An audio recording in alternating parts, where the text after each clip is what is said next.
Good evening, ladies and gentlemen, and welcome to our time together. We're off to a bit of a late start, but given the level of fellowship and interactions and conversations that's been going on, I think we're going to be okay. All right? My name is Chad Coates. I am an assistant dean in the College of Arts and Sciences with responsibilities for admissions, undergraduate admissions, and academic advising. And as part of my responsibilities, I work with incoming first and second year students in the advising process and looking at how best to negotiate and navigate the Cornell environment. Tonight we have a number of our panelists who are going to be speaking to this topic of first generation students. In a moment I'm going to ask each of our panelists to introduce themselves, and then we'll get the conversation going. The aim of this panel tonight is to sensitize us to what the issues are facing first generation students in general, and then a little bit more specific to what is happening on our campus at Cornell. What are some of the initiatives that are taking place on campus, how in fact alumni have been supporting some of these initiatives, and then also what are some of the other avenues or ways in which you can assist to advance the support network that we're looking to have in place for our students. So with that, I'm going to ask each of our panelists to give a brief introduction, and then we'll start our conversation. Good evening, everyone. My name is A.T. Miller, and I'm Associate Vice Provost for Academic Diversity, mainly working on undergraduate education. I'm Jennifer Wary. I'm a 92 Cornell grad, first gen graduate myself from a small coal mining town in Pennsylvania. Been in the city for a long time, doing a variety of things, some in the corporate sphere, some working directly with nonprofits, trying to give students access to higher education. My name is Joshua Steckel. I work at the Department of Education here in New York City. I'm helping to lead a mayoral initiative called the College Access for All initiative, designed to support all of our city's high schools in developing a college-going culture. I've worked in the New York City public schools prior to that for about 15 years as a school counselor, working to build post-secondary planning programs and helping thousands of first-gen and low-income students get to college. I also wrote a book, which I think you guys have, which I'm really excited about. Good evening, my name is Jill Eisenhard. I'm the founder and executive director of the Red Hook Initiative. We are a community center in Red Hook, Brooklyn, working with residents of the NYCHA Red Hook houses, which are the second largest public housing development in the city. Our goal is starting to work with young people at middle school and following them through age 24 with the goal of ensuring that they graduate from high school and either go on to college or workforce training programs. Hi, my name is Liz Wayne. I'm a recent graduate of Cornell by Medlin Drain PhD 2015. Yay! I survived!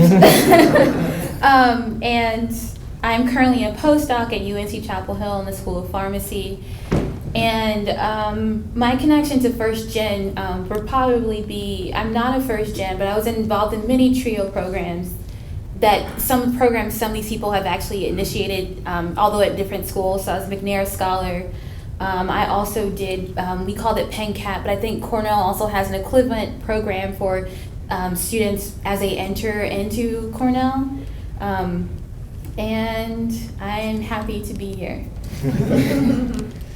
According to the National Center for Education Statistics, first generation students are defined as those students for whom they are the first in their family to attend college.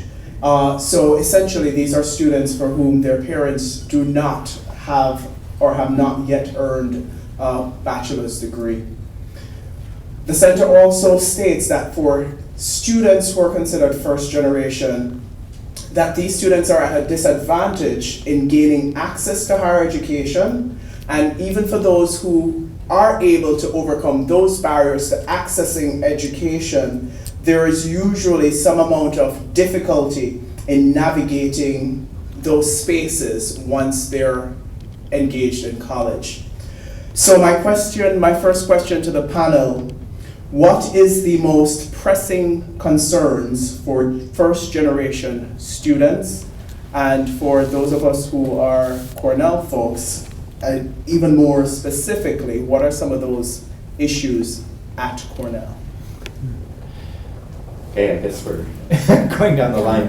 But I think if I had to name sort of one major thing, it's getting full participation, taking full advantage of all that a place like Cornell has to offer. Because first generation students often arrive with a very singular goal, or thinking, I'm here just to get a degree. And Cornell has this huge array of all sorts of opportunities, study abroad, undergraduate research, and many, many other opportunities. And so understanding that that's legitimately and fully a part of an undergraduate experience at a Research One university. I don't think we'll give you 5 different answers. I think we'll probably give you every part and parcel of the same thing. I mean, for me, I think probably a lot of what people are going to say, because I debated this, I thought this question over in my mind before, and my initial response was everything. Which isn't, I mean, how many people in the audience are first gen? I know there's probably some, right? It really, I would put it under the broad category of nobody to ask, right? So maybe there are all these great things at Cornell, or maybe I get this scary email from the bursar's office. Maybe I get this email about my health insurance, or maybe I don't even know how to fill out this weird-looking form. Now it's online. It wasn't for a lot of us in this room. You know, these questions. I don't understand this environment at all. I don't know what to do, and I don't have anybody to ask. That's scary. It's intimidating, but also makes you make some wrong decisions and some wrong moves in this game. And so for me, I think a lot of what I respect about what Cornell has done is to understand that exists, and to try to put in systemic interventions to make it less likely for students to be excluded based on not knowing and not having anybody to ask.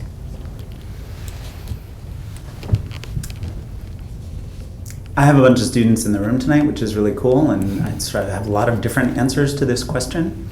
And so I'm going to do those really fast because they're important. I think that there are 4 really pressing concerns for first-gen students. I think one is about a deeper understanding and responsiveness to the specific kinds of obstacles those students face in accessing higher education. I think, again, specific understanding and responsiveness to the obstacles that students face in attaining a degree, in achieving the kind of full participation and integration that AT is describing in terms of their life and study and growth on campus. And then I think also in terms of workforce development, like a certain kind of sensitivity to the specific kind of obstacles students face when they leave college and enter the labor market.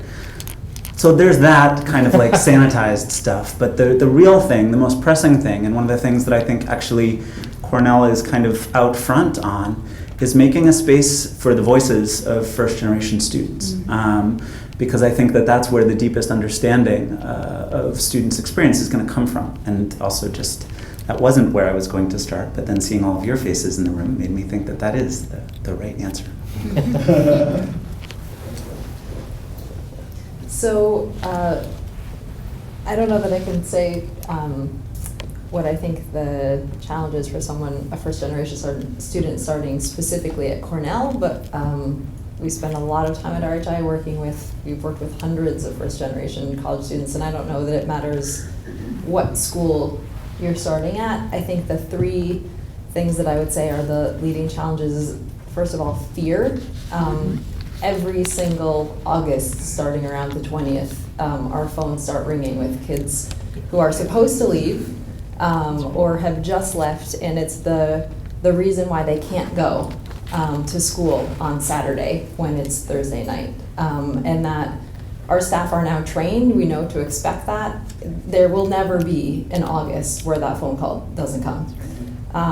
The second is once they get there, and getting there might have been, their excuse on Thursday night might have been, well, I can't get there on Saturday because I can't, I don't have any way to get there. They're like, great, we'll buy the bus ticket for you. But then they're on campus and they have to do laundry, right? And it's like, I do not have any money, like no money, and maybe I'm here on full scholarship, but I don't have money to do laundry. I can't go buy popcorn that everyone else is buying at the vending machine downstairs. And I think that's very real, and a reason that a lot of young people don't make it. And then the third thing I think hits in maybe 3 or 4 weeks in, where we get the phone call that says, no one here looks like me, and no one here understands. Yeah, so going last is amazing.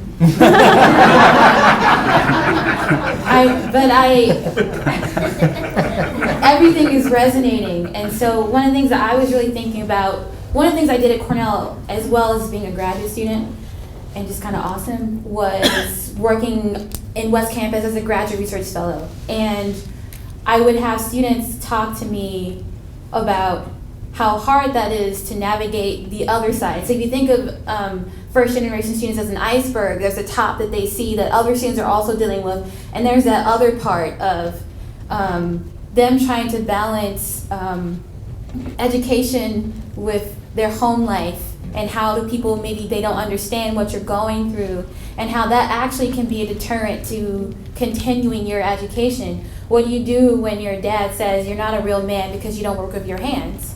What do you do when you can't go to class because you need to go pick up your sister because your role in the family is to support your family? Those are things that are real barriers for students, but they are not things they see or they don't seem to be respected in the I guess because your other peers aren't having those kind of problems, and then also your professors aren't expecting you to have that problem. They expect you to have your homework done, and then they're like, we're not taking exceptions because you're probably making up this excuse. Like, they're not always, and I'm not saying they need to be, but they are not always accepting of those. So that for me is trying to figure out how to balance that home life, those things, so the people around them, I guess, how to integrate them with the system as well, because if your family doesn't understand, that can make it harder too, especially if you're trying to explain, hey, this is how college works, this is what I need to do, and then your family thinks you're disrespecting them because you're trying to tell them what to do because they don't understand, and now you can't go home. And there's so many things that happen that I have witnessed, and even not being a first gen, I still had to felt the facts about myself. No one knew what to do. And one more thing I wanted to add on to this as a Cornell spin would be, not only are students first generation into college, but they're going to be first generation into an Ivy League school. They're going to be first generation into this area of wealth that is unprecedented, probably in their homes. And so there's a different layer here as well that we're introducing that we also need to pay attention to and kind of help people see. This kind of goes to what AT was saying about how students don't take advantage of the opportunities, because you don't realize that the reason you can learn physics anywhere. That's why I did my undergrad degree, and I went to Penn. I went to an Ivy League as an undergrad, and it took me a while to realize that I'm not going to Penn to learn physics. I'm going to Penn to learn physics from the dude that started this technology that has like over 1,000 citations. And I can just walk into his door and he's gonna listen to me, not because I'm special, but because I have upenn.edu under my name. I'm going here because they have some pot of money somewhere so that at some other school, no one's gonna pay for my health insurance, they're not gonna pay for counseling, they're not gonna pay for me to go to a conference, but Penn has this money and the alumni that all I have to do is, now it's hard, sink or swim, you still have to go through 5 different doors, but you go through that door and all of a sudden you're shaking hands with the president. I did. And so the thing is that how do you get first gen to understand that environment? Because I want to add that to the context of first gen, because we're not just talking about, and I'm not trying to say that, yeah, maybe I am, but I think you understand what I'm saying about the stratification of wealth and resources that we have. We're not just teaching engineering or English, this is a different sphere. And so how do you get them you're trying to get them to understand two layers at the same time, and they may not get that. Thank you.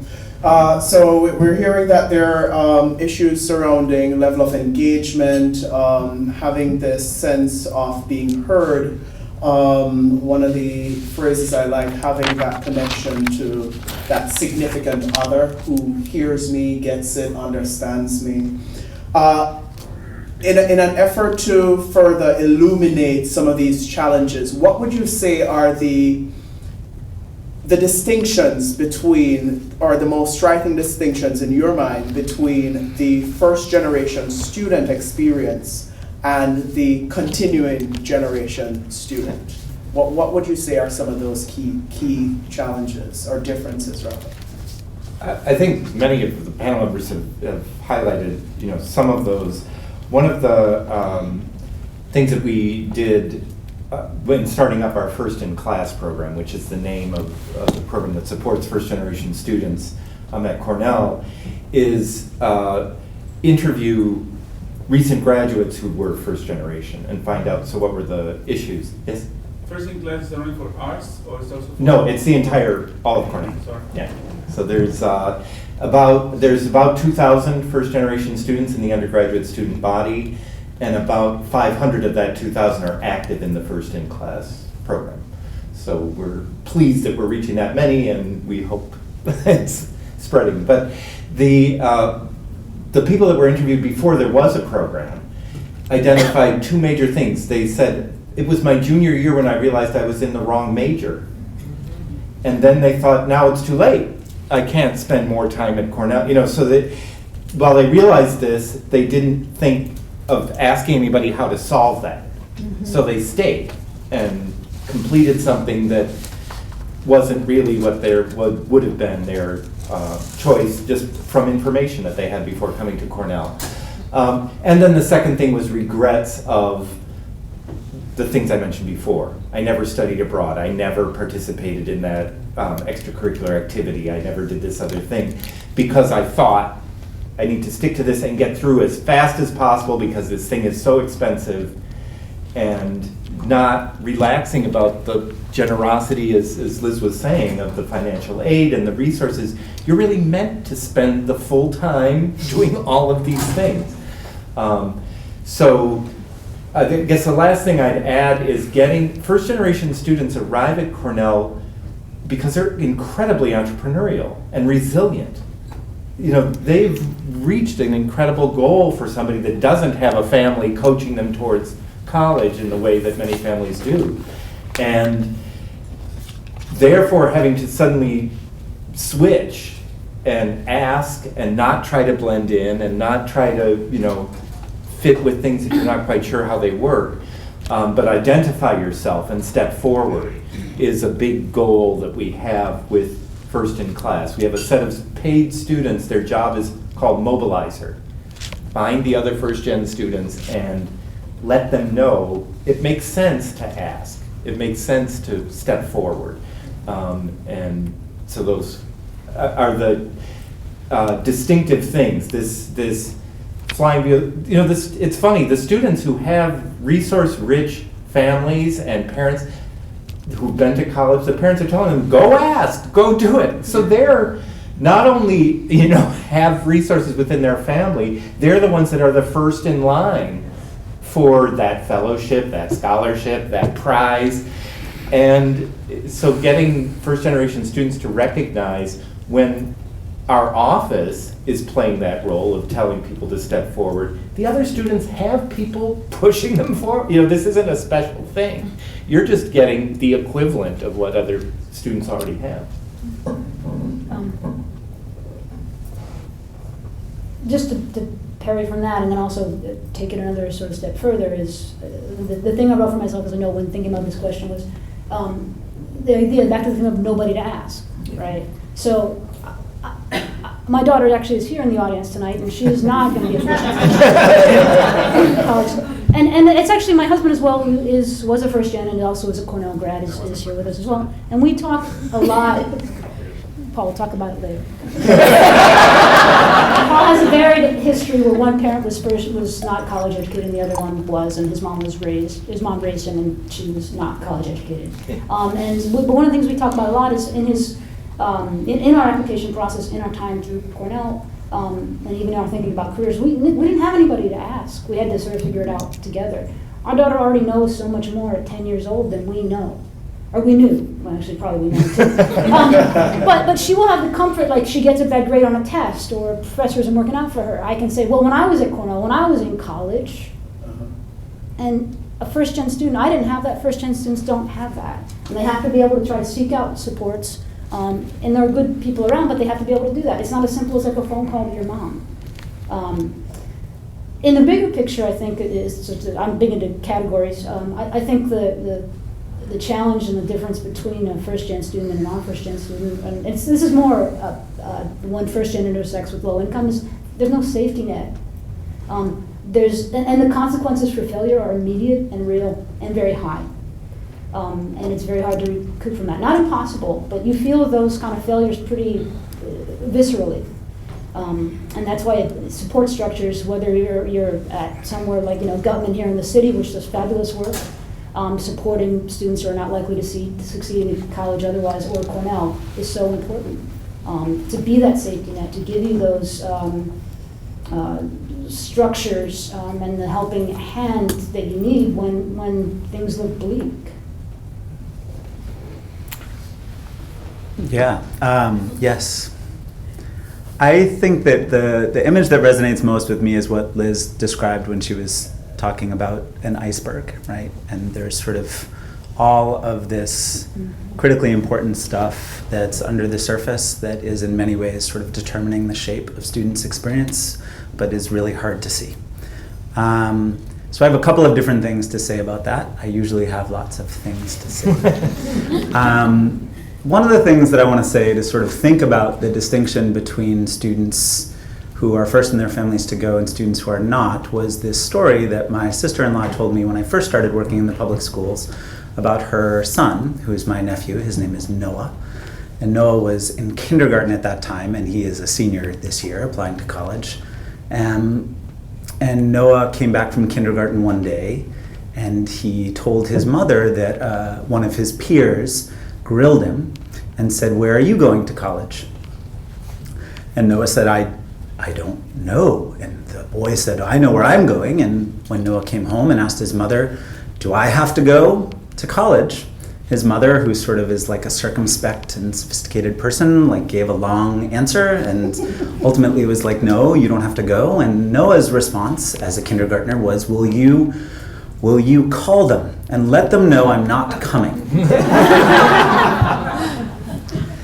And what struck me at that moment when I was first beginning work with the students of New York City was that here was this 5-year-old boy that in some deep and unconscious way, he knew he had a seat at the table. Yeah. And in all of my experience working with the students of New York City, it is almost always the exact other way around.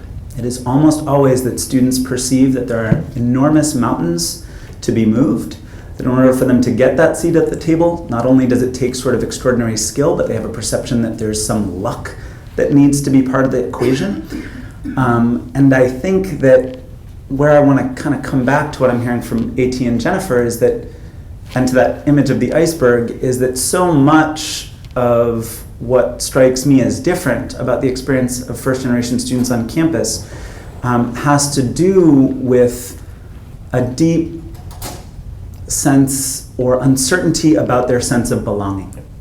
Mm-hmm. And what I want to say about both that Noah story and about the sense of belonging and about like all of that stuff people are always talking about when they talk about grit and resilience and the things that folks have that like enable them to get to a place like Cornell, is that that stuff doesn't happen outside the context of relationship.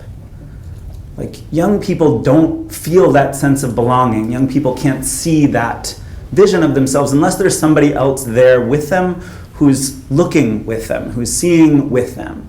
And I think that like that iceberg remains sort of invisible and under the surface and in many ways impenetrable unless there are relationships within which students and young people and young adults feel like there is another person, where there's a human connection, where it's possible to sort of share what you're up against. And I think that, that's the difference. I don't know why I sat on this side of Josh. You should start at the other end. So I agree with a lot of what I heard. I think something that has really struck me in watching a lot of first generation students leaving is knowing how challenging it was to first realize, oh, wait, I could apply to college, or working with them. We started working with them as early as middle school, saying, yes, this is an option. This is something that you could do. Let's bring back young people who were in this program before you, who can come back and sit on a panel the night before Thanksgiving, because that's when they're home, sharing what their ideas are, their experiences, and making sure that they realize this is a choice. And then getting to the stage of actually saying, okay, I'm going to apply. And even in the applying, that can be scary, because it's, well, if I don't try and I don't get in, then there's nothing to feel bad about. But what if I do apply and I don't get in? And so that is the next hurdle. And then they get in. And that's, the Even excitement, that's really exciting. And then a lot of what I have seen is when in first generation situations, they're so excited and they have their date and they're starting to work with RHI to get the things that they need for their dorm room, and they're doing a pre-college college institute that we offer to get them ready, and we're making sure they're going to have everything. And what starts happening around July or August is the commentary that they're coming in from their family. And one year we had a young man who came in and he had been in a fight, and we said, what happened? And he said, my older brother beat me up because he said, who did I think that I was, that I could leave to go to school? Who did I think I was? And another young woman who came in, and every single day for the month of August, we had a social worker. It was kind of like, okay, who's gonna talk to her today? Because she would come in tears, and it was that her mother was saying, why are you leaving? You're never gonna make it. You're not gonna, you don't need, I didn't go to college, you don't need a college, stay home, you can get a job, everything can be okay, our family will support you. And so that parent's fear, and that parent, and there are other parents who are so excited to see, oh, my child made it, and this is the dream that I've had for them, and I didn't have this experience, and I'm so excited. But there are so many times parents who are actually they're actually part of what's creating a barrier. And for a young person to know, I'm going into this situation where I don't have anyone to ask questions, I don't have any extra money in my pocket, and the one person who has been there for me is telling me I should stay home. I think that knowing that you show up at your first day of college with all that on your shoulders, and then you meet your roommate, right? And it's like all of that is in your head. It's like, oh,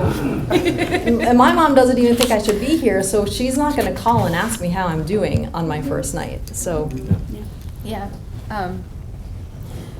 When I graduated from Penn, in the interim between starting grad school, I worked with the Penn CAP program, which was the pre-freshman program at UPenn. And what I just want to say about that is that when the students got their acceptance letters, I saw two different patterns. One was, and I was, as a program assistant, I'm answering the phones, and I had to learn how not to give answers, like long answers, just a yes or no.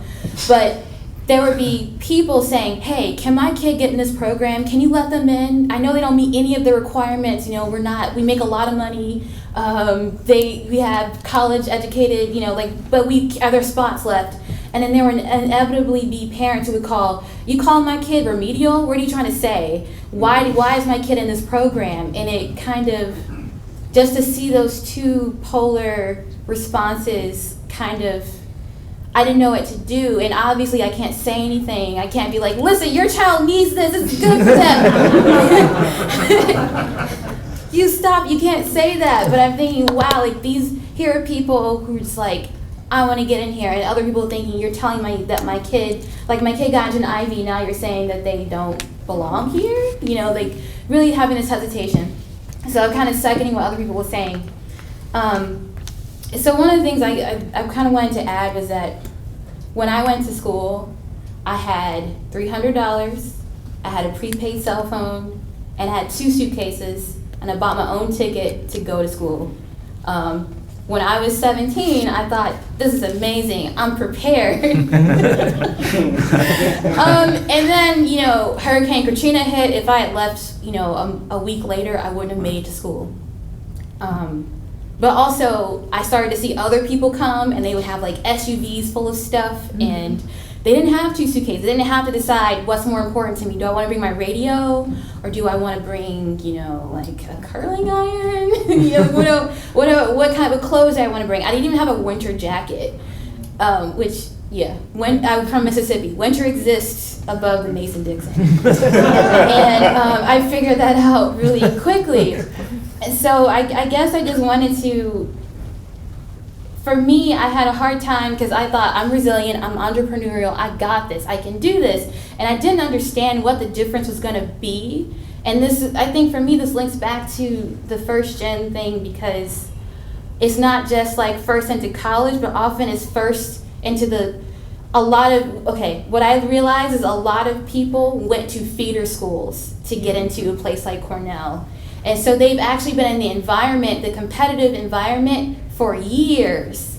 And in me, I'm from this little town from Mississippi where people were making, you know, 13s on the ACT out of 36. And people just weren't going. The guidance counselor was for helping people get jobs at McDonald's. Like, it wasn't like a feeder school. And so to go from there in this kind of also communal learning, like, you know, we're going to help you get there, we can work together, to all of a sudden, nobody wants to help, nobody wants to work with me, they want to get my answer, but they don't want to help me.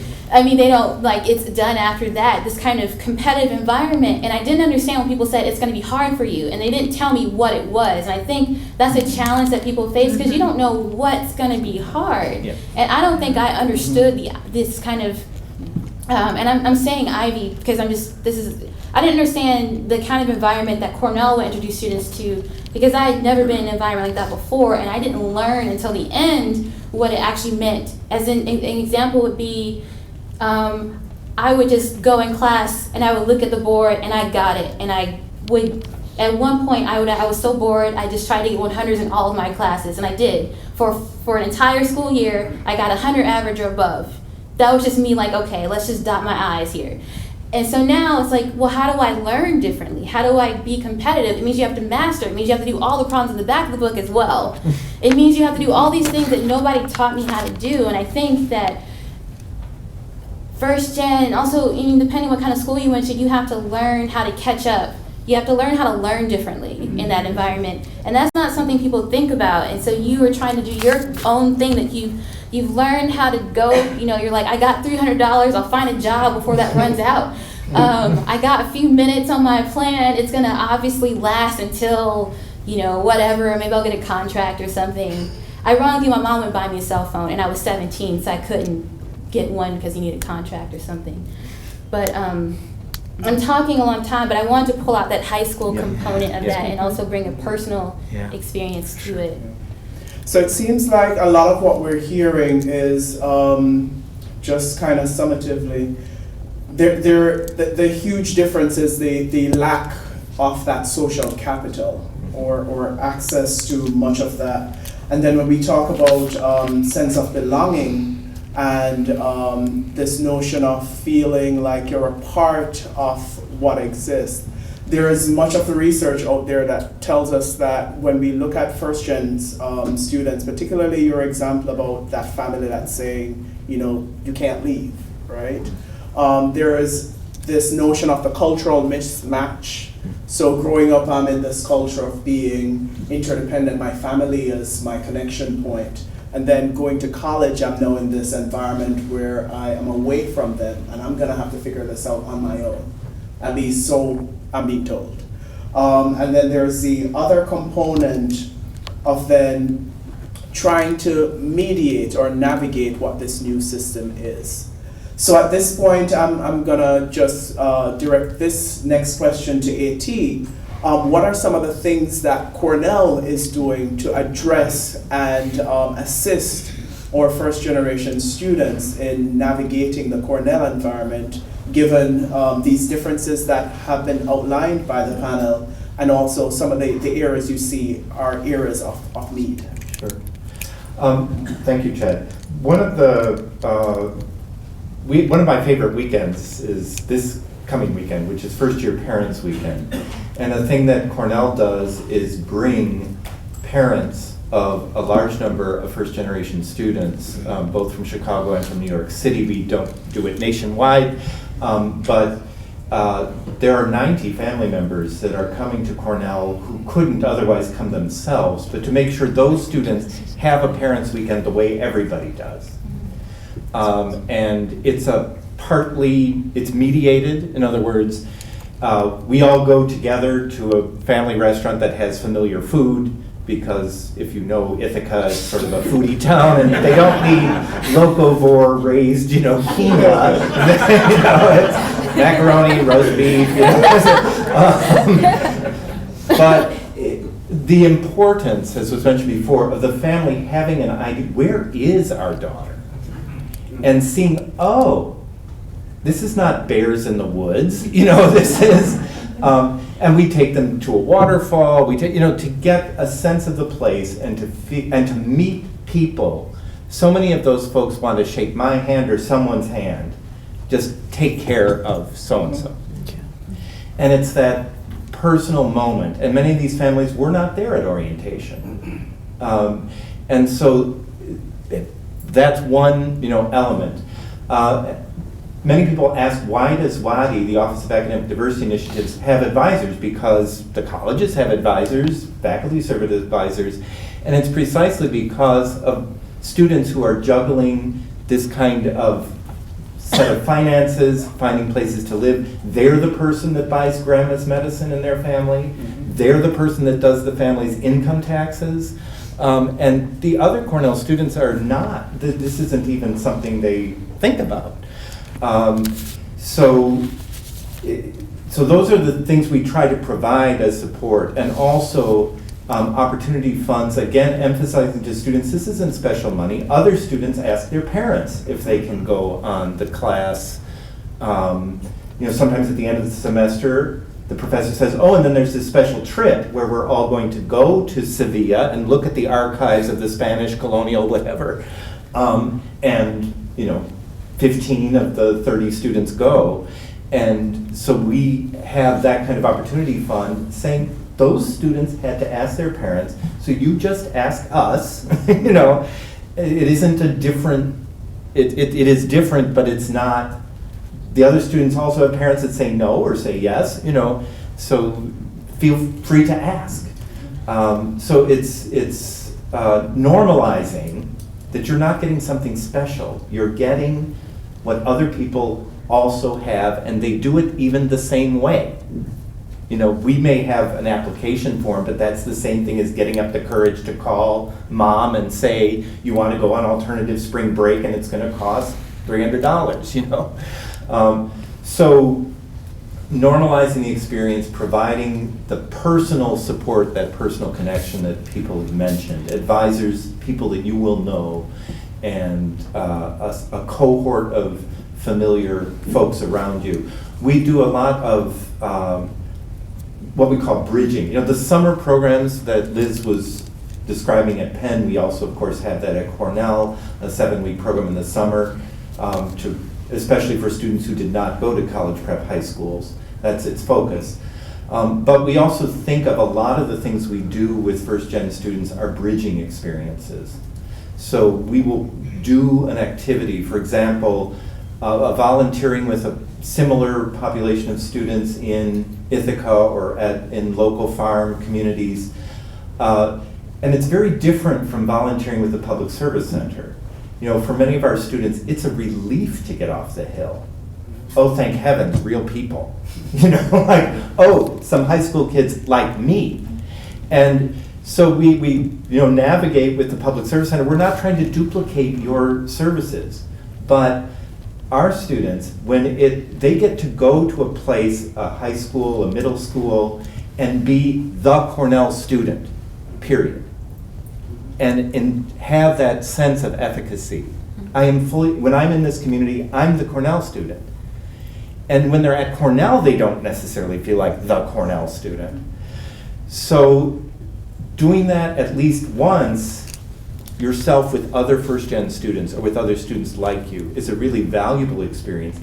And then you can volunteer with the Public Service Center with, Biff and Muffy and, have that mixed experience. But it's having the bridging experience of understanding, oh, this also means something different to me when I'm doing a similar thing. Our first-gen students are highly complex. So I have a chart that I often share with folks that the Office of Academic Diversity Initiatives has 3 major target populations: low income, first generation, underrepresented students of color. Each one of those groups, the majority of the group is not in the other 2. So the majority of our low income students are not first gen and are not underrepresented students of color. The majority of our underrepresented students of color are not low income and are not first gen, and the majority of our first gen students are not students of color and are not low income. And it's very important that people don't conflate the 3 identities. There are less than 400 students at Cornell that are all 3. So we have a very broad range of a first generation experience. So people may come from a rather successful farming family, but they know nothing about going to college. So it may not be a financial concern, but it's still a bewildering experience, and they still have no idea what work-study means. What is a dean? What's a registrar? All this lingo that is in higher ed. So our first-in-class program has several facets. There's 4 major different elements of it, so that we can help students process this broad range of being first generation at Cornell. Yeah. When you're looking at that population, all 3, yeah. Are you looking at immigrants? People who were born in another country, and are you sort of tracking how that is in each category? It's a difficult thing to track because often by the time they come to Cornell, people are naturalized. There isn't a way to, even if they were born abroad, they come to Cornell as U.S. citizens typically. That was my experience as well. Right. So, yeah. Okay. So certainly, and Cornell has a huge array of cultural associations and country-based interest groups. So that is more of a dean of students side of issues. If there are linguistic issues, if there are education issues, then that comes to the academic side and the Office of Academic Diversity Initiatives. We also have the 3 major groups, there's many smaller groups. So we have special programs for people who are military veterans, who are often first generation, often older, often have families themselves, and are undergraduates. We have special programs for undocumented students. We're just thinking of how we would start a program for students who come from a refugee background, we're trying to figure out what to call it, displaced perhaps, because sometimes it's about natural disaster, other times it's about conflict and war.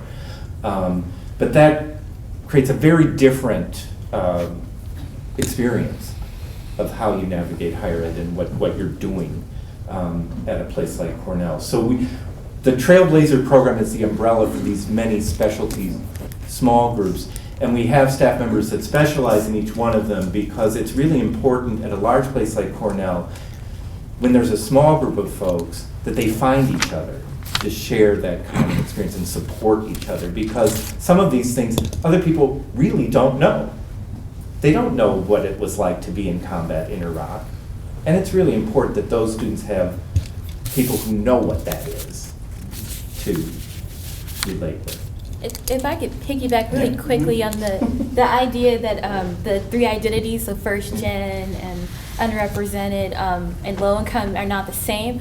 A lot of the students that I ended up engaging with first gen that had a hard time when I would say, hey, you know, you can get help in such and such office.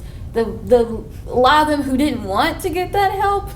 There's sometimes people who were white or Asian, and I think, like, when I talk, and I'm saying this because I've talked to them for a long time, sometimes it was hard for them to feel like they were like, well, I'm not diverse, I don't need those resources, I'm not diverse, I'm not diversity, so I don't need those things. And I think it was also harder for them to get in touch with other people, so they kind of assumed that, like, all the other white people are middle class, so I'm just gonna fit in. Actually, I would have people who would actually spend most of their money trying to buy clothes to fit in, so that no one would know they were low income or first gen because they were, or that their parents were on welfare. They just didn't feel like they could associate in that way. And I would have Asian students who felt like nobody's paying attention to me because they only care about such and such groups, but my parents never, or people expect Asians to be smart.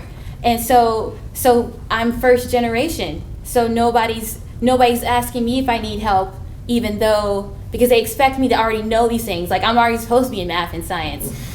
No, but I mean, that was like a really interesting kind of diverse perspective that I actually had multiple students trying to, like, help them understand their identity and how their identity shouldn't detract from them actually getting help. Right.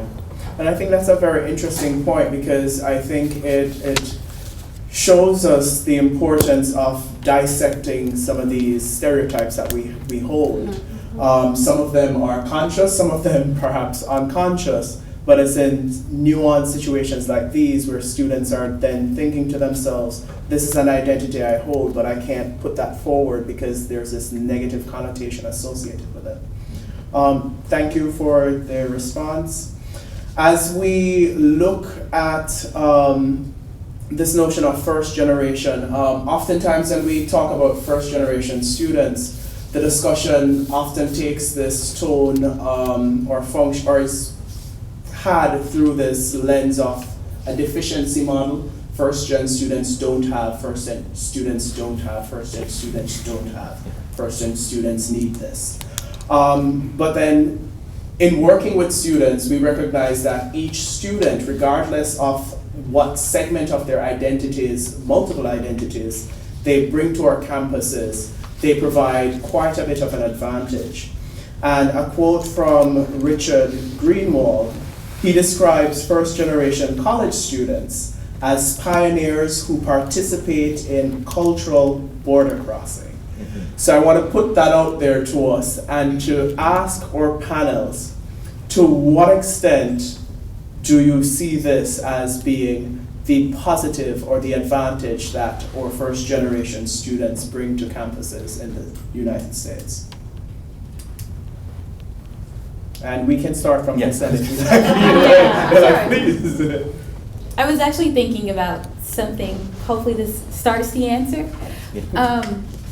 Thinking about the case of integration in schools is essentially, back to 1954, a separate. God, I'm gonna mess up like Supreme Court issue, but basically saying segregation separate but not equal is not actually equal. And if you look at some of the data, when schools started actually integrating, probably towards the late 70s, you actually did start to see that black students were beginning to perform better, or that gap, the achievement gap between black and white students was actually decreasing. Basically, integration of people and resources was actually helping these students perform better. So if you do give them the same opportunities and the same teachers and resources, that would help. And I think that might extrapolate in a way to thinking about first gen, or thinking about those other groups, that when you put these students in this environment, they will rise to that challenge. And especially if you're there to help them, that would be even better. But also, they do add to the vibrancy of the community. One thing, I before I pass on the mic, I'm just thinking about how one time as an undergrad, I heard a professor complaining about how the ethnic students were not focusing on their classes enough. They were always doing their group. So it's Hell Week in the a cappella group, and they are at a cappella and not, studying, and they think like, oh, they're not putting as much work into this as I want them to. And I think, as an undergrad, you care about your grades, because grades somehow mean the whole world.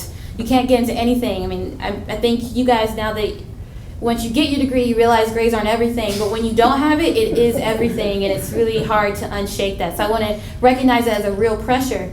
And so it used to be kind of hard to hear that, but I also think that a lot of students may invest in these communities so that they can, if you don't see a community that supports you, you start to invest in a community to create one that you can then live in. And whether you want to admit that or not, those communities that people create are the very ones that the institution that we're a part of promotes. When you have open weekend or house, and it's like, look at this program that we're doing. Look what this student started. Look what this student did. See how great they are? Now give us money. See how great we are? Now make your student come to our school. I mean that's maybe that's not pessimistic. I think it's like the other hand side of how this exchange works. But the people who are making those communities and trying to say, I want to have a place to feel welcome, so I'm going to do that, I'm going to make that place for myself, are also the institutions that people promote. And so I kind of think in that way, it does help make this community even better that we're a part of, and give us other things to think about when people are brave enough to actually say, hey, I think we need this, and then someone else hears about it, and then we do have that. Not to mention, there's one example I have from a friend where he said, first gen student actually, he started a program for pharmacy so that students could get involved in like pharmacy school and to get interested in how that works. And later on, other students joined that program. And so he was getting rejected from programs, but people were getting accepted to them who joined his club. He was the one who founded the club, but they may have had different, So it's an interesting relationship, but I will pass on the mic and say that these programs, what people create, are important. And if you look at the holistic view, hopefully, I wish they were valued more. So if I think about our young people from RHI who are filling all of those buckets, I think. And what would a Cornell or any college gain by having them on their campus?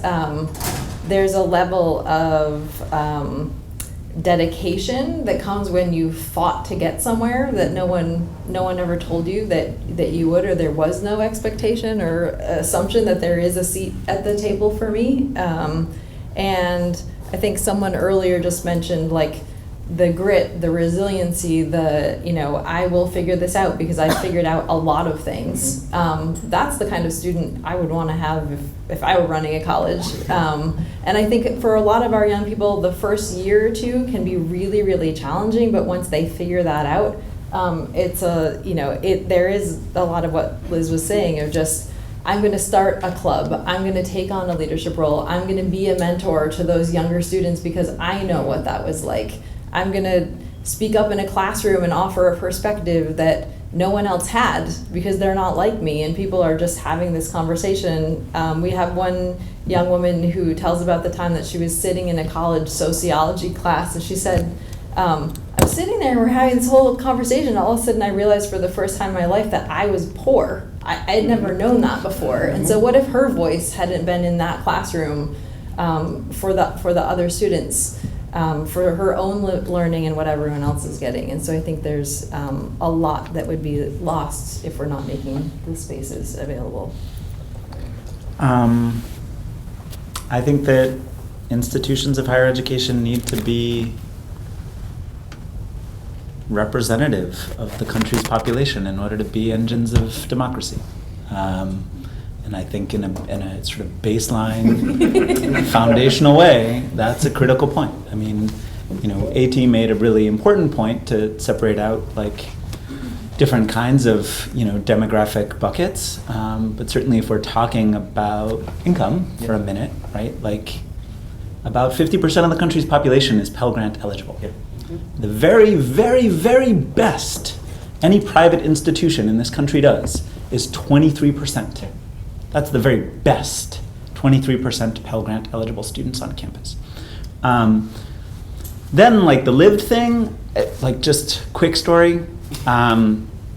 So I worked really closely with Jennifer last year. She gave tremendous support to my students. It was amazing. She sort of saw the process through with this one young woman named Lisbeth, who is a resident of the Red Hook Homes.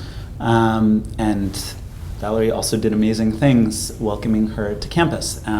So she's in her first semester there.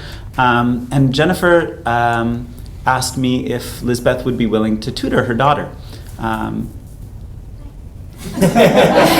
in math. And to make that a fast story, there was just a moment where Jennifer shared with me that Jillian had expressed some uncertainty about her ability in math and who she was as a math student.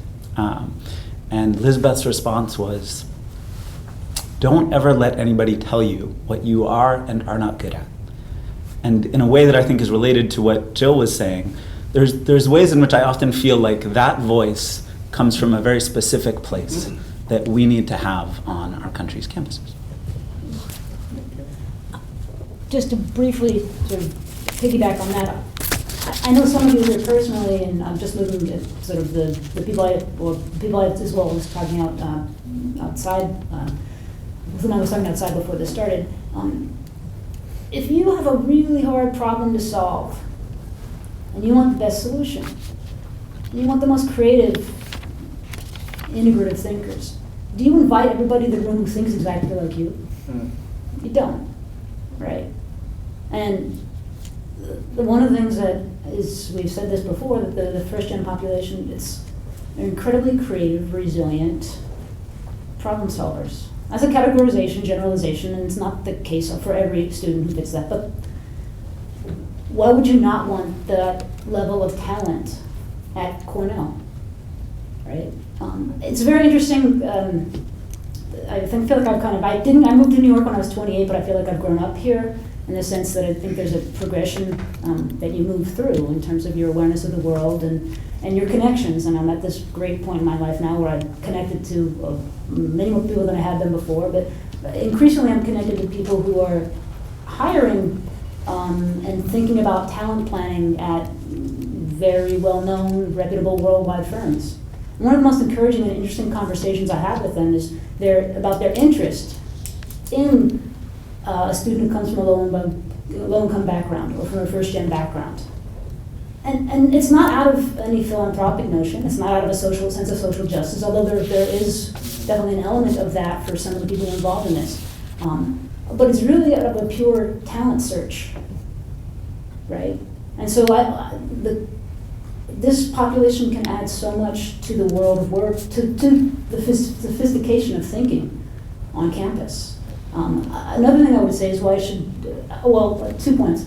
One of the things I love about AT's analysis of that the groups don't always intersect, low income, person of color, and first gen, is for me it shows a really fine-toothed, nuanced analysis and understanding and intentionality that Cornell brings to its work with this population. Which, one of the hats I've worn for about a decade, I have a PhD in education, I've done a lot of education research, work for think tanks in the city. And a lot of places don't have that, a lot of schools don't have that level of awareness in the diversity. The University of Illinois, for example, Paul was there recently. For them, they kind of all get meshed together.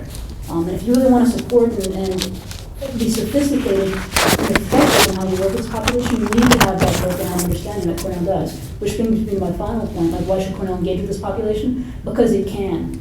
I think most people here are Cornell grads, and you know that there's an amazing ability among the Cornell population, and Cornell has so many resources. It's known around the world for its talent and its intelligence, and it can be a leader in so many ways. And Cornell is in a unique position to lead on this issue. As I was saying to somebody outside, there's a vision and a pragmatism, I think, which involves a lot of the way that people come from Cornell attack problems. One of the things I think we all love about the university, like why not? Why can't we do that sophisticated thing? Why can't an undergraduate have access to an MRI machine in their sophomore level classes? Okay, let's do that. And so to approach the problem, which is a social issue for the country and a talent development issue for the country as we go forward, from Cornell's full intelligence and resource allocation is a really amazing possibility and potential for Cornell to lead the country, and if not the world, in effective accessibility and full development of the widest range of talent possible.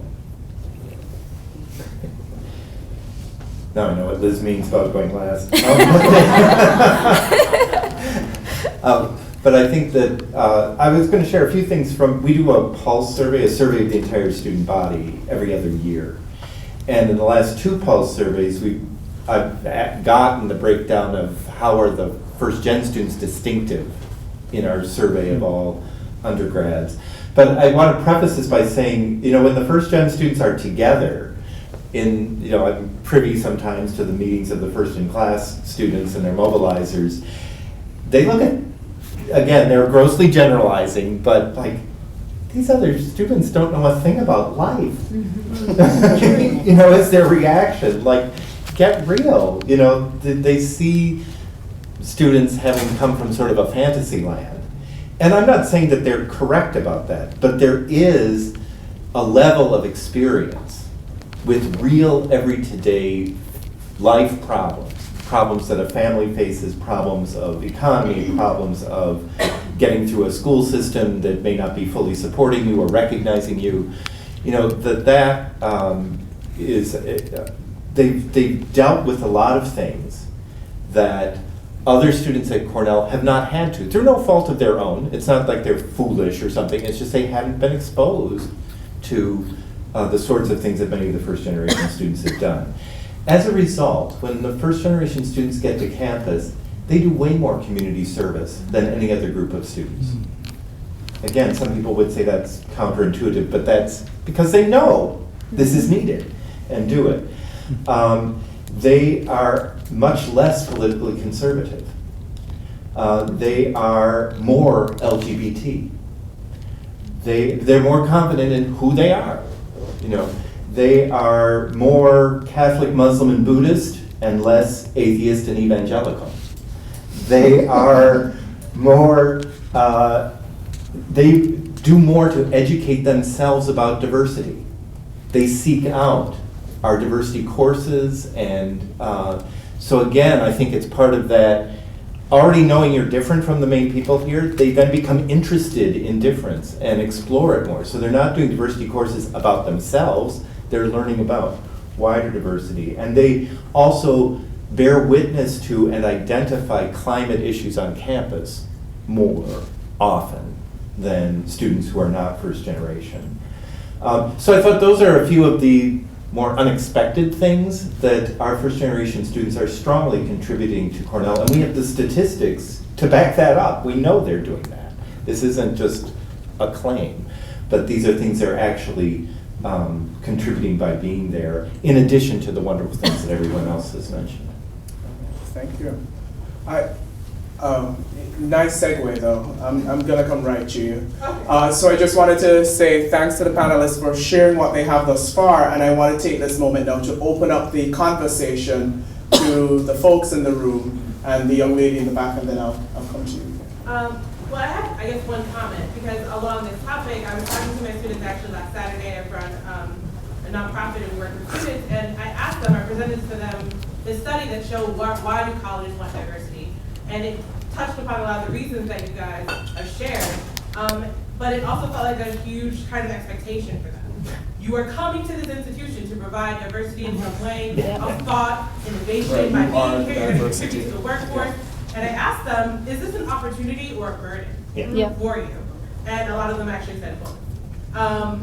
But that's one comment. But I had a question, getting back to the Biffs and Muffies of the world that you referred to earlier. I was one of them. I'm just wondering, how is the university thinking about speaking to some of these issues to that population? So you talked about there being bridging programs. Yeah. So how do you know, or what are you doing to ensure that Biff and Muffy are meeting the students in the middle of the bridge, and that first-gen low-income, underrepresented students of color aren't walking that bridge the whole way? One of the, we actually had a program here in New York last month on our intergroup dialogue project. So every semester, 200 students take actually an academic course that is about crossing that bridge. It's taught in small sections of 12 to 14 students, and the sections are half and half. So our sections on socioeconomic class are half Pell students, half full pay students.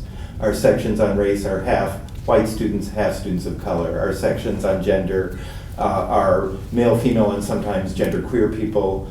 Our sections on religion are Christian and non-Christian. So they're specifically designed to talk deeply all semester about those differences. 3 hours every week, readings, they're writing journals, so it's an academic approach, but it's also building the skills to work effectively across difference. And one of the things that we're excited about is that because it's 200 students every semester, there's 1,000 people with these skills on campus. And they're in every club, in every dorm, all over the place. And we've just, it started in the fall of 2012 with just 30 students enrolled. So it's not been there that long. But we're starting to hear that they themselves are starting to organize dialogues in corners of the campus that are not part of the course. You know, they have these facilitation skills and they want to get more students talking. So more and more faculty and staff members are coming to me saying, this thing is spilling out all over the place. So we're precisely to address that. Let's talk about how we're different, learn and get to know what we're all bringing. Because we don't want to also put in the box the legacy student who always knew they'd go to Cornell, because those students are going to also contribute wonderful things to the world and also have another perspective on, you know, life and what higher education can be and should be, and are just as idealistic as others. So you're right, it's that one of the big hurdles in diversity work is so many people pay attention just to the demographics. Well, if we're all in a darkened movie theater watching the screen, who cares who you're sitting next to? It's when you're interacting, really, at some level of depth, that it becomes meaningful. That's when we get the full vibrancy that everyone was talking about of what can be contributed. And so working towards that engagement, that inclusion, that achievement for all students is really where we're concentrating our efforts, in addition to, of course, paying attention to the actual demographic diversity. Hi. You have a question, Julie? I have the great fortune and privilege of working at the Harlem Children's Zone, and we put in place an extensive network of supports to get our students to college, I think sometimes to their detriment. Liz, you talked about sort of being resilient and entrepreneurial, and all of you have in some way echoed that. I think some of our students, because of these supports, we send them off and they are not that. Can you talk about some of the other supports or things that you can put in place or do put in place for some who maybe don't have their own whatever it takes spirit? I can, yeah. So the Red Hook Initiative is much smaller than the Harlem Children's Zone, but there are pieces of the model that are the same, and following young people through the development life cycle. And so for many years we did work up to high school graduation, and then worked with young people to help them get into college and apply, and they got their acceptance letter, and our programs ended at 18, and we said, congratulations, like, you're going off to college, isn't it great, you made it. And then they would all end up back at RHI after the first semester. And they're like, oh, yeah, that didn't really work. And so as an organization, we have built out a program now through age 24. We have a full-time college retention specialist who is on staff, so it's like, great, you got into college, now's when the hard part starts. You have to come out 2 or 4 years later, or sometimes 6 years if it might take you that long. And so that there's a lot that comes with that. There are care packages that they're getting. There's a peer mentorship program that we're putting in place where there's someone from their neighborhood who's gone to college who's talking to them. There's a college institute that we're doing before they leave to help get them ready, to make sure that they're leaving with a laptop and the extra long bed sheets that you can't find anywhere, or the towels and the things that they need. So anticipating what have we seen, what are some of these barriers, we're not going to be able to solve all of them, but what are the support systems that we can have in place. And some of the programs and funding streams in New York City, often a lot of people say, well, if they get past the first year, it will be fine. Or a high percentage of them will make it the rest of the way, and we have not found that. We know that we need to have that 4-year plan that's supporting to get them all the way to the end. We do something that's called intrusive advising, and we don't tell the students that's what it's called. But it's welcome, and you have an appointment every week or every other week, and because when you put the onus on the students, come if you have a problem, they're not going to come. And in fact, there's a level of pride, and there's all kinds of reasons people don't come.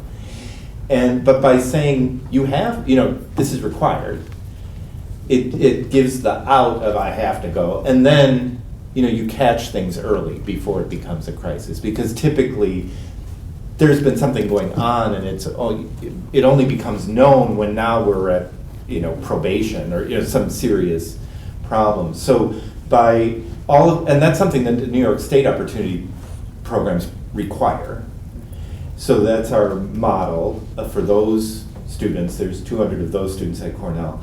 But then we've built it out to the Gates Millennium Scholars, the Jack Kent Cooke Scholar, everybody who does our summer program, the Bridge program, to make sure that we're going to catch these things. And it does taper off in your junior year. You only have to come once a month, and your senior year, twice a semester, unless, you're in a certain situation, then you're back to, no, you're coming every other week, And we don't have a clear way to discipline students to do that. But at the beginning, when you make it an expectation, most students comply, and it does then help that happen. Because yes, we've been describing these astounding students who are going to do it all themselves. That's not the majority of the students, and so you're right. By normalizing the ask for help, the coming in, the participating together.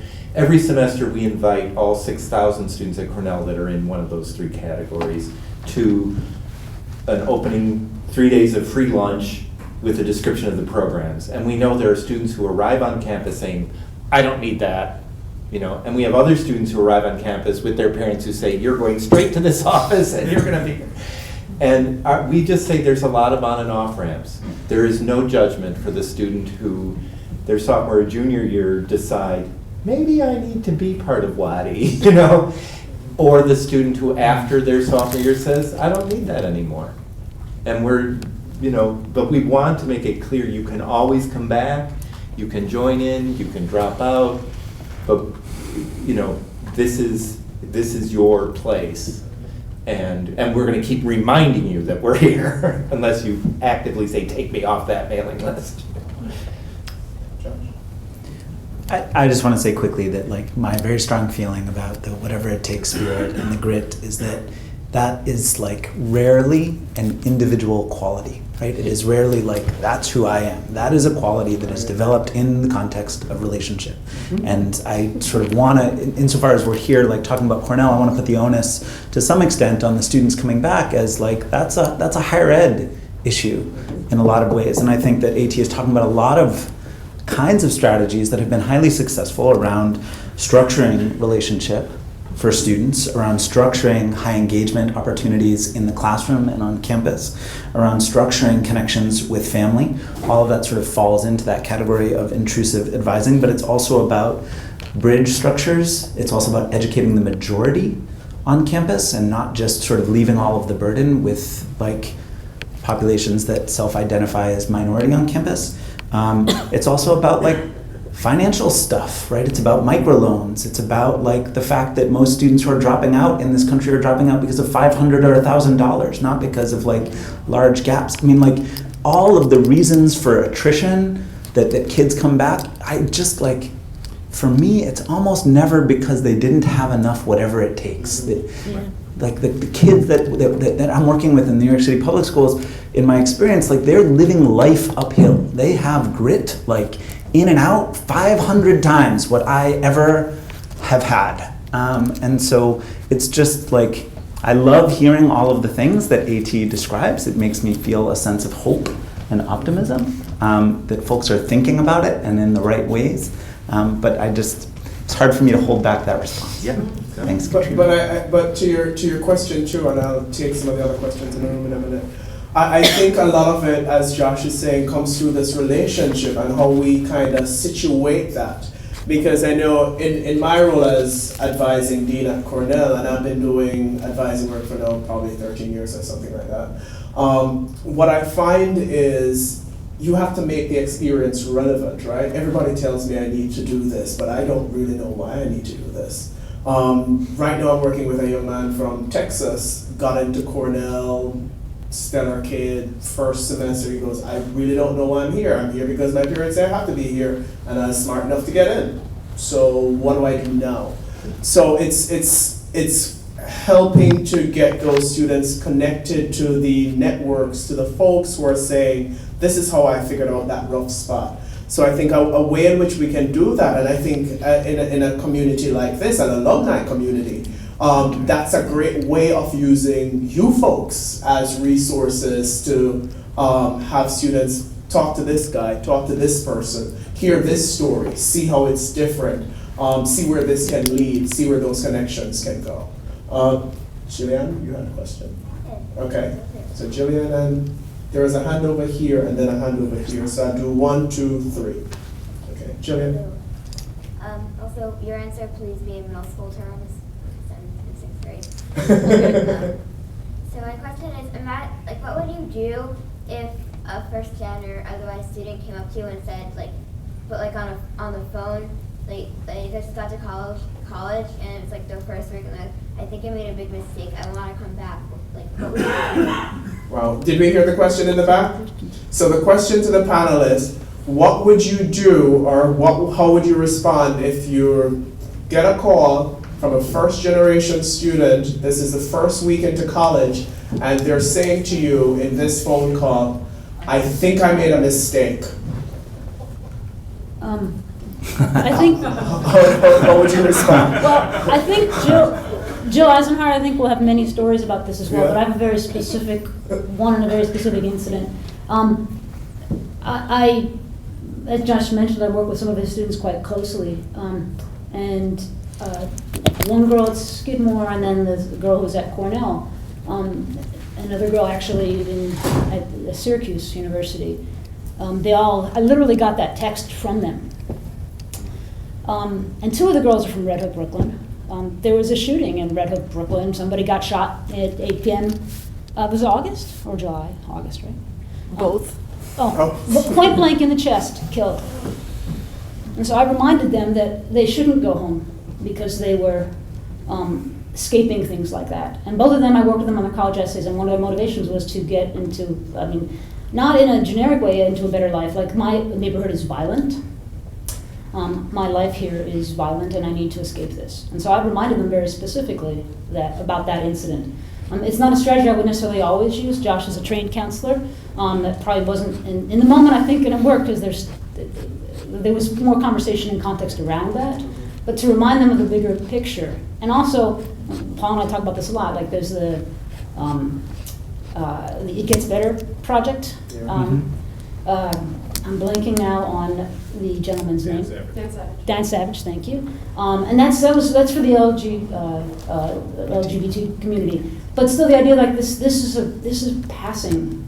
Not that what you're feeling was insignificant, but that and there's a bigger picture here. There's a larger plan, and you're doing the right things.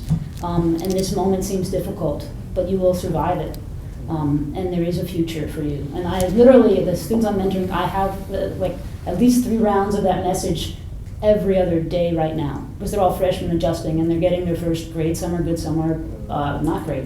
But that self-doubt is cycling through. But to remind them that there's a bigger picture and they're doing fine. Just being there, they're doing fine. They've already achieved so much, and they will be continuing on that path, even if this moment is dark. Take a couple more. So Jen mentioned Skidmore, which made me think of another student who is, when I was working with him, I learned that he lost his home and he was doing his college applications from a shelter, and we helped him get into Skidmore College. And I was certain in my first year working in the public schools that that had to be the right thing, right? He got in through the Higher Education Opportunity Program. He would have this amazing opportunity. And I think actually one of the kind of big mistakes that I made as a counselor was the certainty that I brought in that conversation that this is what he needed to do. And it kind of closed down a space where it would be possible for him to feel like the complexity of his experience was being heard. So here was a young man who, having done everything right in deeply unjust circumstances in terms of like whatever karma you want to think about in the world, right? Like he had done everything right and yet was still in the position where he had to make a gut-wrenching, deeply like wrong decision. Am I going to leave my mother and my brothers here to live in a shelter and go take advantage of this experience, or am I going to stay here and do what I can to support them? And one, like, the call that I got many calls from Mike, but the call that I got from Mike that sticks with me the most was actually after he had graduated, after he had earned his degree, and after he had gotten a job as a Teach for America Fellow in Durham, North Carolina, after he had rented a U-Haul and driven his family down there to house them, that I still got a call from him saying, like, Josh, we're in the parking lot of the hotel and like I don't have the keys to my apartment yet because of some like crazy little thing,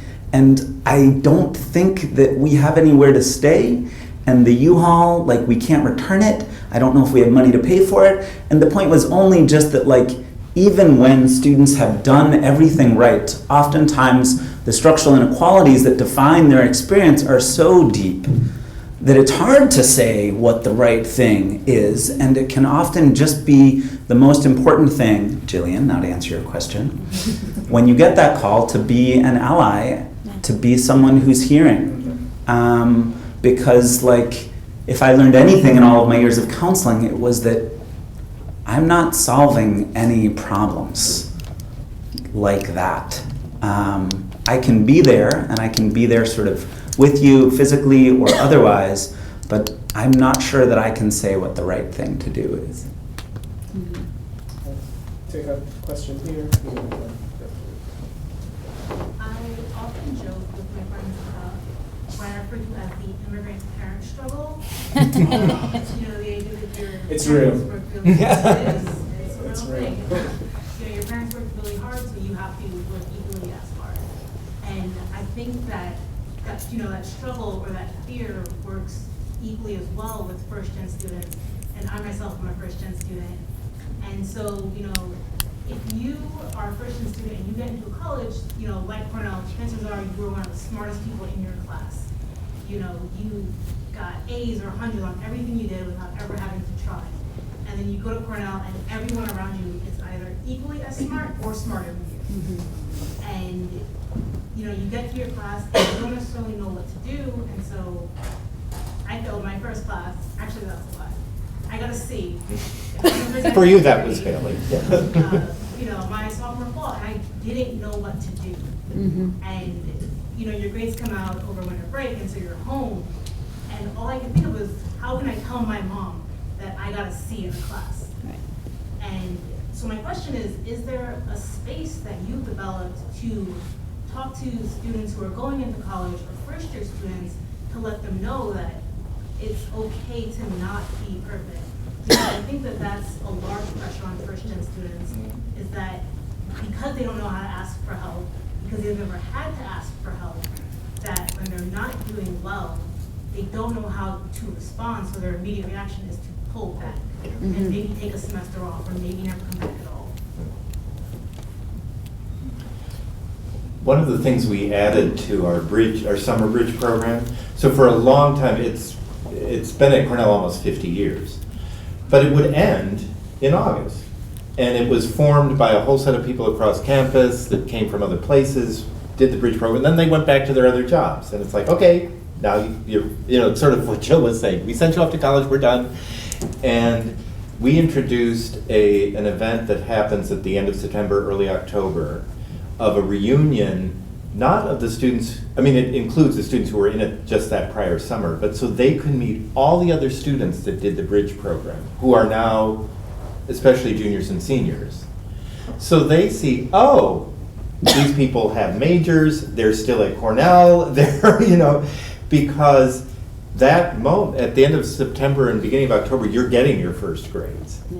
And they are not, for some students they are the A's and B's they're used to, but for most students, these are shocking grades to them that they've never seen, like, what's wrong with my writing? My high school teacher said my writing was great, or whatever.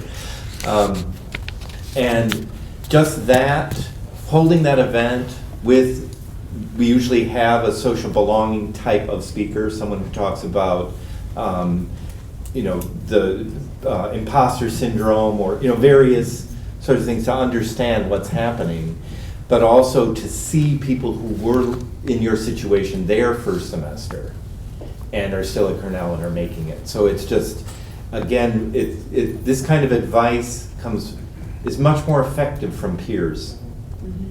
And I think we structure a lot of things and sort of get out of the way, because the adult telling the young person what to do is totally different from people working together. And I think within the context of Cornell too, the pre-freshman summer program and how the peer mentoring piece works with the PA working with a group of 10, there are some opportunity and potential to build that out. Yeah.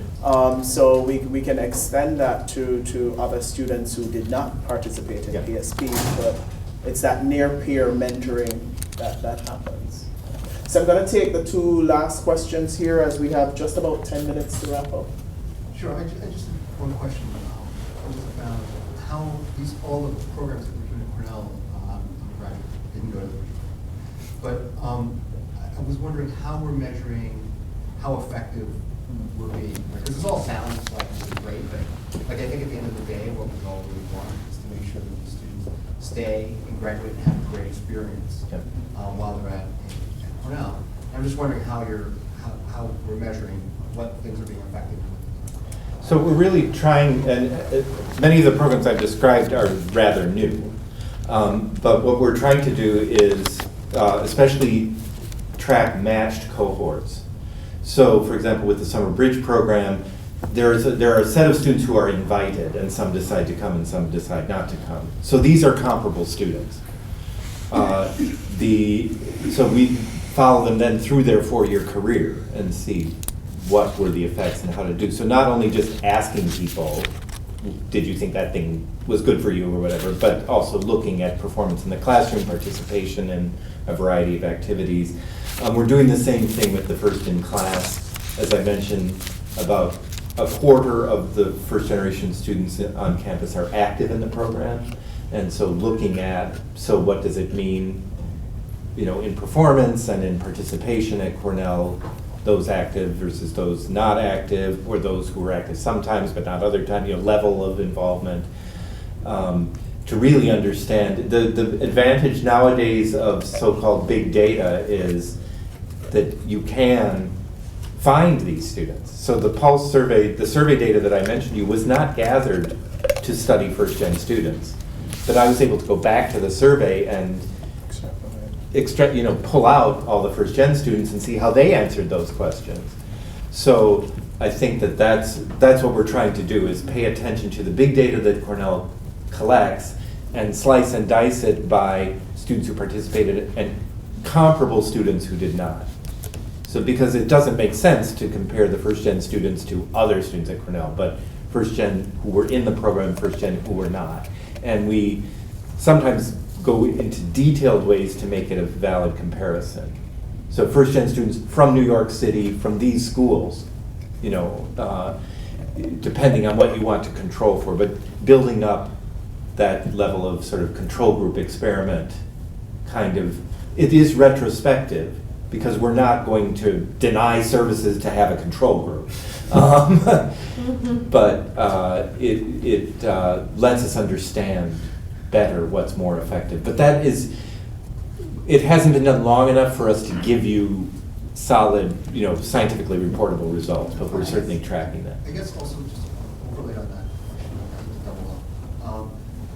But would you say that ultimately the goal, even though the comparison might be within first gen, the goal would be for first gens to not really be a statistical difference in graduation, performance, et cetera, and so forth. Yes, exactly. We're looking at gaps and trying to make sure we're achieving equity.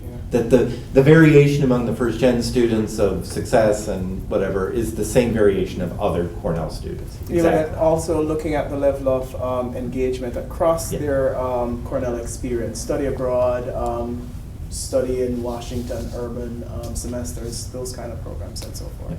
Yeah. So. Hi, I'm Alessandro. I'm actually, there's so many questions because throughout the whole talk, all the questions that the moderator was asking, every time you guys talk, I had like a little bullet point in my brain, so my brain's all over. I myself, I'm a first generation, I'm an immigrant myself, came in when I was in high school, low income, and on top of that, I was transferred.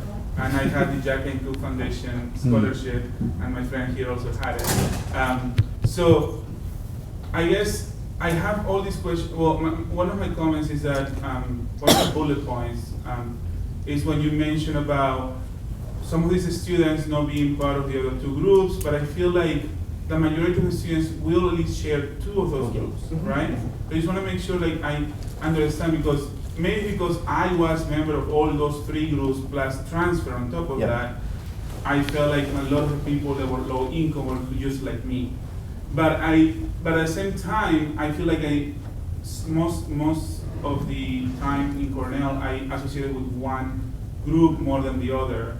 Either sometimes I associate myself like more low income when I felt like I was segregated because I didn't have enough money or because I was transfer student. Anyway, but maybe we can follow up with this thought later on. But at least for the whole panel, I went to Cornell. I knew that I wanted to go to college because my parents told me that I needed to go to college.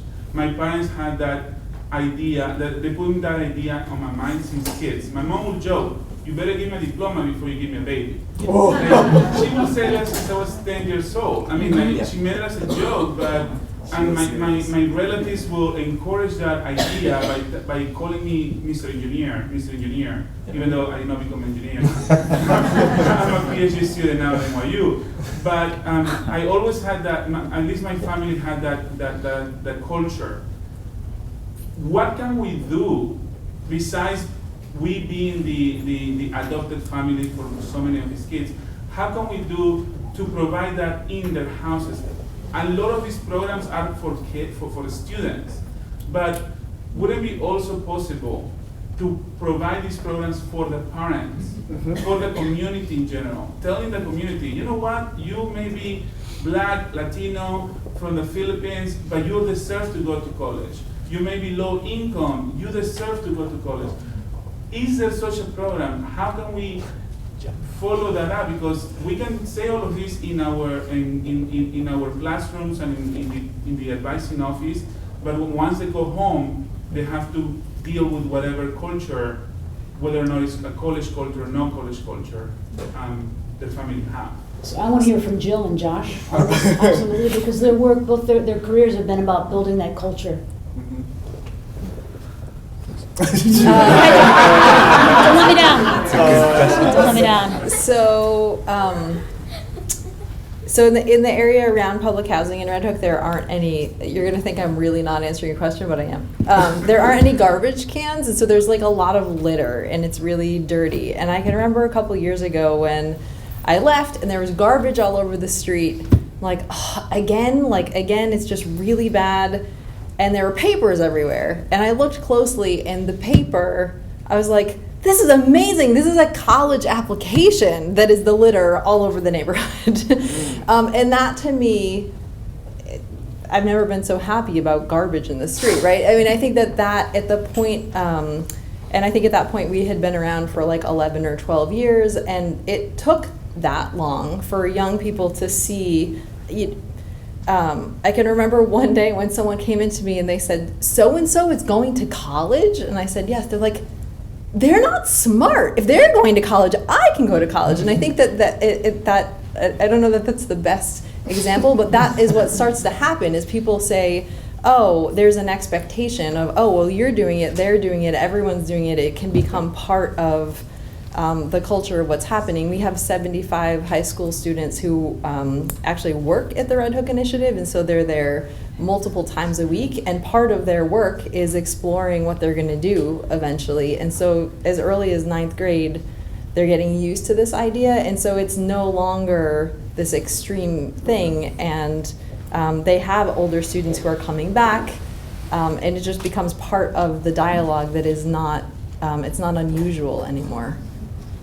One thing, I love Jill Eisenhardt. I think she's fantastic and intelligent, and 97 Cornell grad. She's very humble. The Red Hook houses has a 45% high school graduation rate. Jill came into Red Hook about 14 years ago now, I think. She founded an organization. She was maybe 26 years old. And I would say really has been instrumental in changing the culture of that neighborhood. Those college applications were on the ground because of Jill and her organization. And Josh, in no small part as well, the high school that he worked at in his most recent position, he was there for 8 years. There is no public high school in Red Hook. His was the closest high school. It drew girls from all over Brooklyn.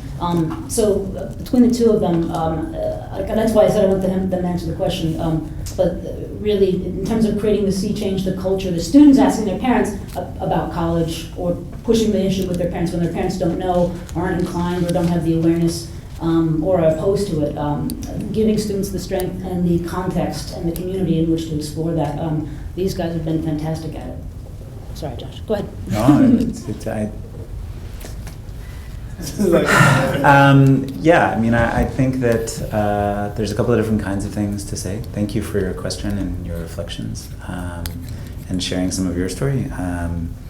I think that I worked in schools for my whole career, and so that's the perspective that I have. And from within a school, I can say that the way that we have been able to engage families is through young people, right? So if we create a culture in a school, community, or in the kind of community, community-based organization that Jill's describing with RHI, families become a part of that work because the students bring it home.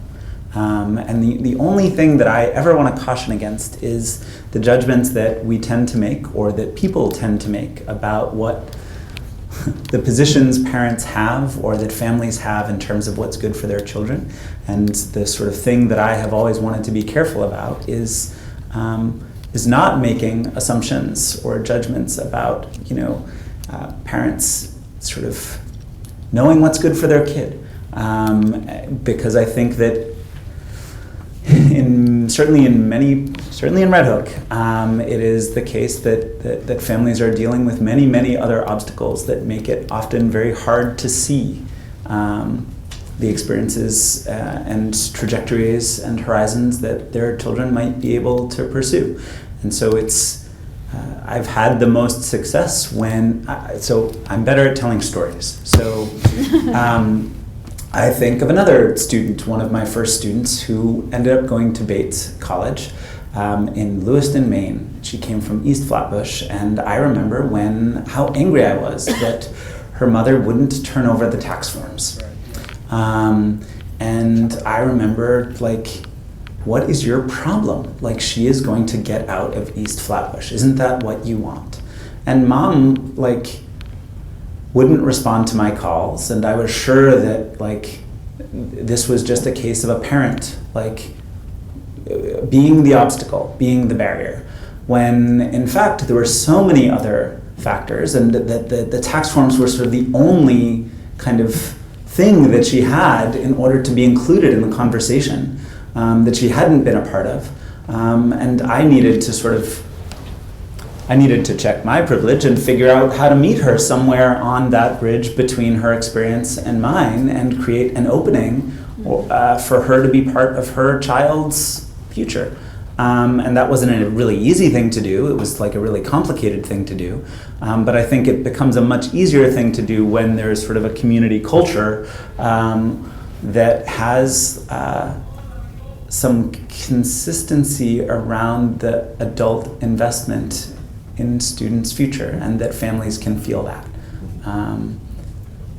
That's not a great answer to your question, Alessandro, but I do yeah. I mean, there are lots of organizations that do the work that you're describing in terms of engaging parents and families in educational undertakings and in growth professionally and personally. But my perspective is about meeting parents where they're at in the same way that we are working to meet students where they're at. And if I could just Please. add, one of the things that I've been thinking about is, and everyone's been highlighting, this is such a labor-intensive undertaking. So it really takes someone having that be their sole mission to go into an area and say, I want to help people. And that is so hard to do. One of my personal challenges is now I have all these degrees. I did all this stuff. I made it from little town in Mississippi, and now I think to myself, so my cousins are going to be fine, right? I'm going to be able to help them get into college, and they're going to listen to me, right? No, and it's such a hard, very humbling and sad thing for me when I have undergrads getting all this expertise that I've learned, and I can't tell my family anything, or they'll say, oh, Liz, we're not like you. And I'm like, yes, you are. We went to we were there together, if you recall, in certain situations and things. And so I just kind of want to say it's very hard to do even on the personal level. I have learned how to relax sometimes and realize not everyone will take the advice that I give, but the ones who do are sometimes not even the ones that I'm aware of. Sometimes people see me and later on they tell me, because you came from my school and you did this, my mom or my dad was more open to me thinking about doing that before, because they didn't have a role model to do that before. And the last thing I would say about family, when I was growing up, people called you Mr. Engineer. Everyone always said, Liz is smart. Liz is going to be the one that's going to go to college. I even had one of my aunts say in front of her pregnant daughter, oh, Liz doesn't like boys. Liz isn't she's only in the books. She doesn't care about those things. And I was like, yes, I do.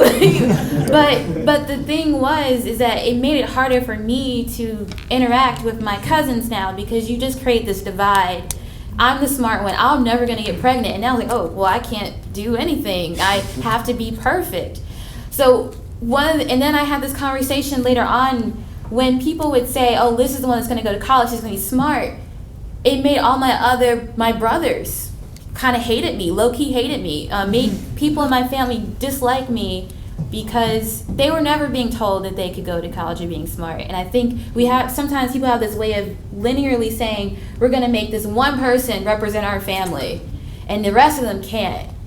And so I'm not saying this is something that we should all fix, but I'm curious about how we talk about smartness, intelligence in our families, and sort of always having this model of one person can make it. And I wish I was, obviously I was young, I didn't really understand that wasn't a compliment. And I also felt trapped by it. But when I talk to people now, all I do is tell them how smart they are, because I don't know if people ever tell them that. Yeah. And also trying to help them understand, I made these grades, I did this, and you can do this. Well, with that, I would like to thank our panel for their thoughts around the issue of first generation and how we see ourselves kind of negotiating these issues, particularly in the context of Cornell. And to you, our audience, as well, for being engaged this entire time and for your questions and comments as you contributed to the conversation and dialogue as well.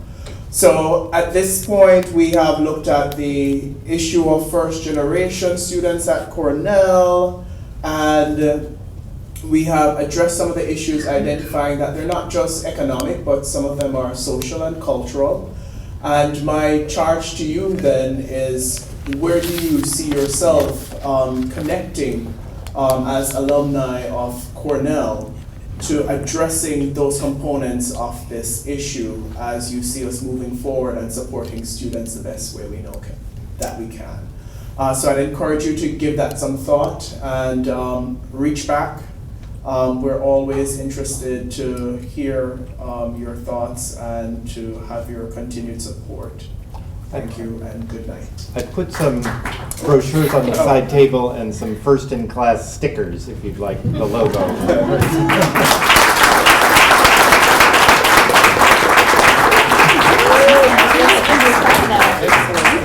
you have to sign? Yeah.